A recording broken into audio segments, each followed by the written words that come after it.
Spain versus France ম্যাচের আগে সাংবাদিক সম্মেলনে লামিনকে প্রশ্ন করা হয় ভবিষ্যতে কোনো দিন মাদ্রিদে খেলবে কিনা। সেখানে লামিন বলে, এটা কোনো দিন সম্ভব না, কারণ তার ইচ্ছা মেসির মতো বার্সেলোনাতেই একজন লেজেন্ড হবে। যতদিন বার্সেলোনা তাকে রাখবে ততদিন সেখানেই থাকবে। কিছুদিন আগেই নতুন চুক্তি করেছে লামিন। 2031 সাল পর্যন্ত বার্সেলোনার সাথে কন্ট্রাক্ট বাড়িয়েছে। এদিকে লুকা মদ্রিচকে অফার দিল AC Milan. FIFA club world কাপের পর রিয়াল মাদ্রিদ ছেড়ে দিবে এই লেজেন্ড। তারপর ফ্রি এজেন্ট থাকবে সে।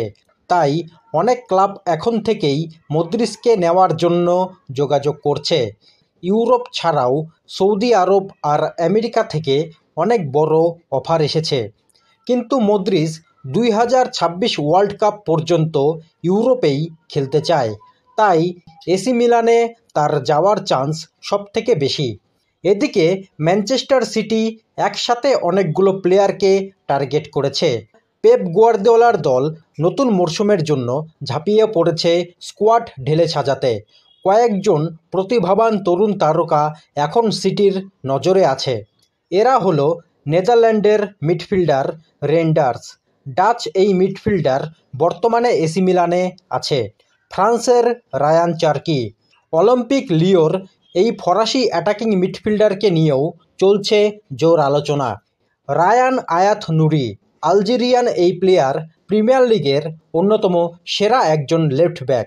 টিনো লিভারমেন্তো একজন ইংলিশ ফুলব্যাক, তার দিকেও নজর দিয়েছে সিটি। এমনকি একজন নতুন গোলকিপারকেও দলে ভেড়াতে পারে ম্যানচেস্টার সিটি, আর সে হলো পর্তুগালের ডিয়েগো কোস্তা। সব মিলিয়ে গ্রীষ্মের দলবদল উইন্ডোতে এবার চমক দেখাতে প্রস্তুত ম্যানচেস্টার সিটি। এছাড়াও গত 12 মাসের মধ্যে সিটিতে যোগ দিয়েছে ব্রাজিলের সাভিও, কাজাকিস্তানের হুসানভ, স্পেনের নিকো গঞ্জালেস, আর্জেন্টিনার এচেভেরি, ব্রাজিলের ভিটার রুইস আর মিশরের ওমর মারমুসের মতো তরুণ তারকা। মাত্র 1 বছরের মধ্যেই স্কোয়াডে বিশাল পরিবর্তন হচ্ছে ম্যানচেস্টার সিটিতে। ম্যানচেস্টার ইউনাইটেড আবার ব্রুনো ফার্নান্ডেজকে ছেড়ে দিতে পারে। সৌদি আরবের আল হিলাল বড় অফার দিয়েছে। এমনিতেই আগামী মরশুমে দলে অনেক পরিবর্তন করবে। ব্রুনো ফার্নান্ডেজকে ছেড়ে দিলে তার বদলে সাইন করবে স্পেনের অ্যাটাকিং মিডফিল্ডার সানচেজকে। আক্রমণ ভাগেও রাসমোস হইল্যান্ডকে ছেড়ে দিয়ে একজন নতুন স্ট্রাইকার আনবে।